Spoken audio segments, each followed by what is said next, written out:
pengen cerita kejadian nyata waktu kemarin di Tanah Suci yang mudah-mudahan kita bisa ambil pelajaran ya. Kita dapat dari guru kami, beliau bercerita tentang kisah nyata. Ada orang Mesir ini mimpi didatengin orang, terus dia diminta untuk ajak tetangganya umroh. Bangunlah dia pikir cuman ya bunga tidur lah. Apalagi tetangganya itu memang ya kelihatan gak pernah ke masjid, kelihatan gak pernah sholat. Ya udah, harinya berlalu, tapi masalahnya ternyata besoknya dia tidur lagi, mimpi yang sama, didatengin orang untuk nyuruh atau ngajak tetangganya umroh lagi. Sama persis 2 kali berturut-turut. Akhirnya dia tanyalah ke gurunya.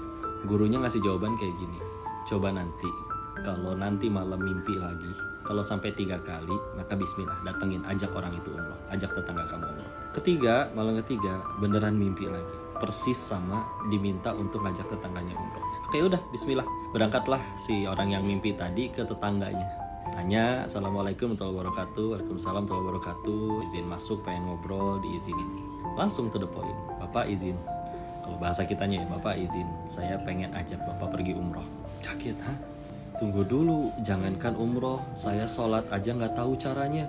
Nanti saya ajarin. Saya bahkan wudhu juga nggak tahu caranya. Iya, nanti saya yang ajarin. Dan izin tolong untuk ikut karena saya sudah memutuskan. Saya yang berangkat ikut nemenin sendiri. Saya bimbing langsung dan juga saya yang biayain semuanya. Tinggal iya ikut berangkat. Maka Masya Allah, akhirnya apa yang terjadi? Ya, memang orangnya semenjak hari itu juga memang prepare jadinya. Jadi mulai belajar sholat, belajar wudhu, dan tibalah hari H. Akhirnya berangkatlah umroh tetangganya itu, Masya Allah. Terus akhirnya begitu nyampe, Allah sentuh hatinya ya, dan akhirnya dia nggak mau ke hotel, pengen langsung mulai untuk ibadah ke Masjidil Haram.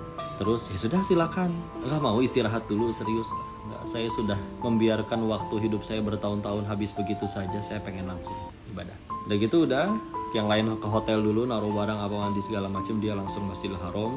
Lalu setelah selesai pulang, besoknya izin lagi, pengen berangkat ke Masjidil Haram duluan, tapi kali ini kau lebih lama. Dihubungin juga nggak bisa. Ketika dicari-cari, qadarullah, ternyata orang itu ditemukan sedang sujud dalam keadaan sudah wafat, meninggal dalam keadaan sujud di Masjidil Haram. Maka dimintalah untuk disampaikan kepada pengurus dan diizinkan untuk disolatkan di situ beserta dengan jutaan orang jemaah di Masjidil Haram. Masya Allah.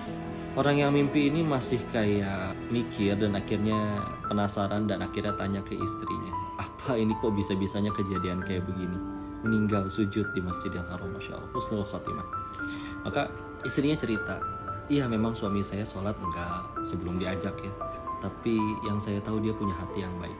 Kami punya tetangga, masih satu kompleks, seorang nenek-nenek yang suami saya itu yang wafat itu sudah berjanji untuk membagi setengah gajinya untuk nenek tersebut setiap bulan. Dan yang selalu didoakan oleh nenek tersebut setiap kali diberikan uang oleh suaminya cuman satu, nggak pernah ada doa yang lain, cuman satu.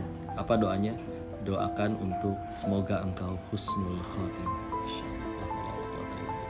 Apa ibrohnya, Masya Allah. 1, kita gak pernah tahu jalan hidup seseorang. 2, sama sekali jangan remehin kebaikan kita yang manapun.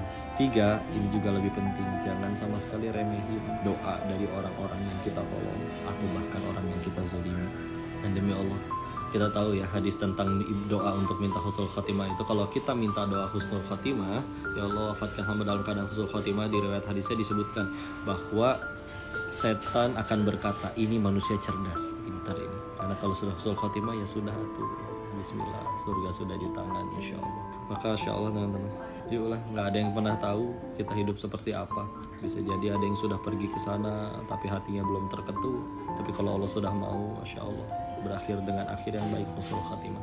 Maka semoga semua yang lihat video ini, nonton video ini, di-share, disebarin. Semoga semakin termotivasi berbuat baik. Karena bisa jadi nikmat dan nyamannya hidup kita itu adalah doa dari orang-orang yang kita tolong.